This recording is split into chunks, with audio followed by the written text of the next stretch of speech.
Now, let's go and get that secret weapon, shall we? It's a grenade launcher, and we'll use the sniper rifle to get it because we have a ton of ammo for it and really no use for it in the rest of the stage. Here it is, the Devastator. Ooh, what a devastating name it has. So, we go over this way because there's actually some ammo for it up here as well, along with some spare CMP-150 ammo, which we can swap our redundant sniper rifle ammo for. Here we go, it's in these crates, you see. So shoot each of these. Now there are guys here on agent mode and secret agent mode, but there aren't in perfect agent mode for some reason. These crates are unguarded and a simple and easy source of ammo. You can also see there's some telescopic shit going on with the cover on the top of the zoom there. There it goes, look, back and forth, back and forth.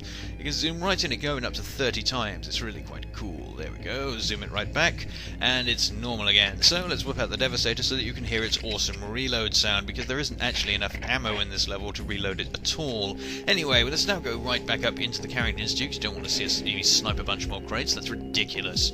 It's Carrington Institute, it's Carrington Villa. What am I talking about? I'm talking nonsense. I'm babbling like a babbly man would. That's no good. That's no good at all. Let's go to the kitchen and explore it with our eyes. Here we go. He's got a microwave, he's got a stove, and he's got an oven with a cup of coffee in it. What a weird man he truly is. Right, let's go downstairs and ignore that disturbing sight. Okay, so there's a bunch more guys here. We'll take them out as we see fit. With our gun, don't you know. He does a quick roll, but that's not going to help him. And then we've got two more guys over here, and then you can go down and actually do something that achieves things. Okay, and having briefly paused the commentary for a coughing fit, let us continue wiping out the enemies who lurk within this area of the mansion. Now, the one thing you must wonder about is, as well as wondering about Daniel Carrington's taste in art, which is historically terrible, and why he positions sofas facing out of windows. Perhaps he hasn't heard of this whole television thing. Good lord, they've taken the pool hostage. We'll have to liberate it for good and justice. I'll tell you what we have to wonder about in a minute.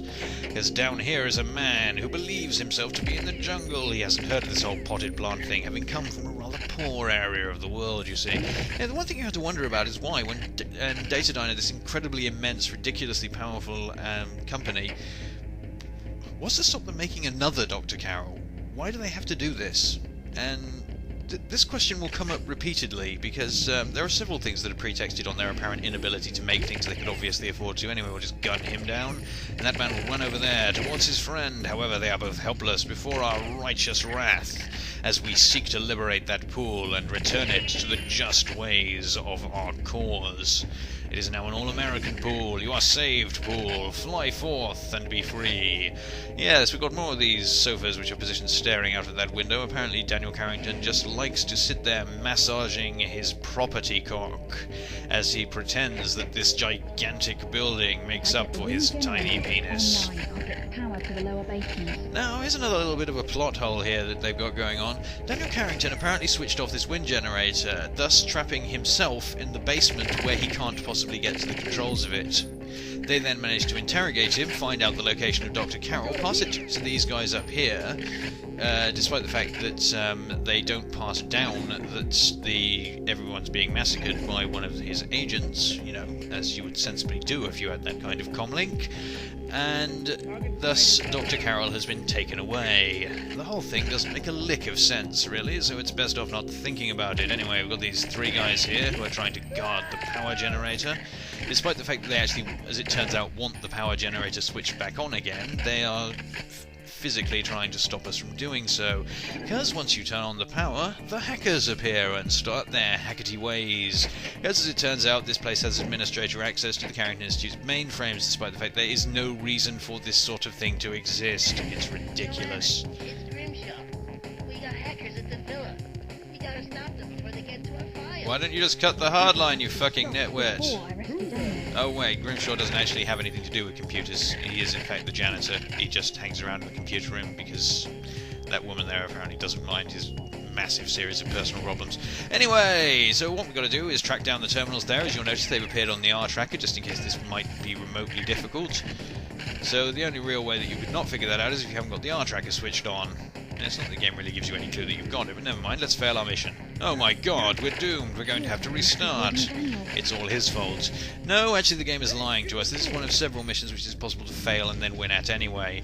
And in this particular case, it's a simple matter of just doing what the objective told you to do a bit late. So we'll beat this guy to death. And for once it'll actually let us disarm the Falcon 2 as well, which is fairly unusual. Usually it's just sort of welded into their hand. So objective 4 is now incomplete, and now it is complete. Make up your damn mind, you silly game. Okay, so now we'll make our way into the last part of the villa, the basement, which we will use the Devastator in, because it is very sensible using a grenade launcher in a cramped, confined area. Here we go, let's blow this guy up. You didn't even see him, did you? He was there, alright, though. I saw him with my mind. So, that's him dead, and now we can blow up a few more guys. Now, there's a little Easter egg here if you destroy all the bottles. However, if you destroy more than one bottle at once with the last shot, as if you, say, take out an entire shelf of the Devastator, it usually won't work.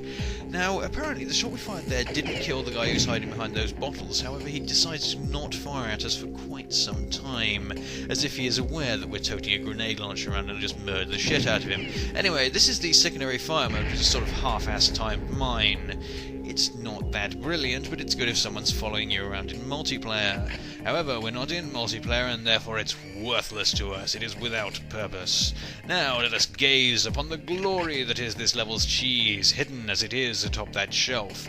Now I didn't mention it in the previous level because I'd mentioned it before, but in the previous level the cheese is in exactly the same place as it was in the first mission.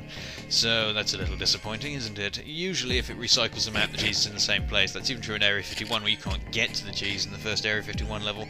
Anyway, we have now cleared out everyone, so let's switch to the other game, because in this game, for some reason, this didn't work, despite the fact there was one discrete bottle left. That's your age, Joanna. Good lord, Metatron, the voice of God, is speaking to us, because he's still locked in here. Anyway, there's a keycard you have to pick up there, which I didn't pick up on the screen, but No, you Joanna, do have to pick it up. I'm okay. The last guard who dies drops it. dataDyne thugs made me tell them where I'd hidden Dr. Carroll. Wow, and you without a wound on you, I you held out big for a few man. minutes more. It's not your fault, sir. I should have been quicker. No, it doesn't matter how quick you get Don't here, it blame still yourself, happens like Joanna. this. Dr. Carroll told me that he expected this to happen. Because you're all incompetent When after they all. recaptured him, the dataDyne team got overconfident and let slip a few facts when they thought I was unconscious. They mentioned a meeting in the G5 building in Chicago, Illinois tonight. Why would they I want know you to be that? there. But that doesn't leave you a lot of time to get ready. You'll have to change your clothes and That won't be a everything. problem, sir. So, did Dr. Carroll have any useful information for you? Ha! Oh, yes, indeed. Oh. He certainly did. And I'll brief you when you're on your route to Chicago. We might still be able to help him, even after those butchers remove his personality. You just wanted to get his He thinks I'll personality keep a copy removed, of it in a like safe place. the rest of us. Yeah, a bin. Hard time I called in some friends to deal with dataDyne. Oh, Daniel Carrington's about to get his heavy mob in, yeah, and we will now switch to the mission complete screen from the previous run through this because it's got the new cheat available thing on it. Anyway, that is it for now. I have been Evil Tim, and this has been Perfect Dark. You will all enjoy this update, I'm sure, and then we will get on to a real update when I return in my new flat. Until then, goodbye.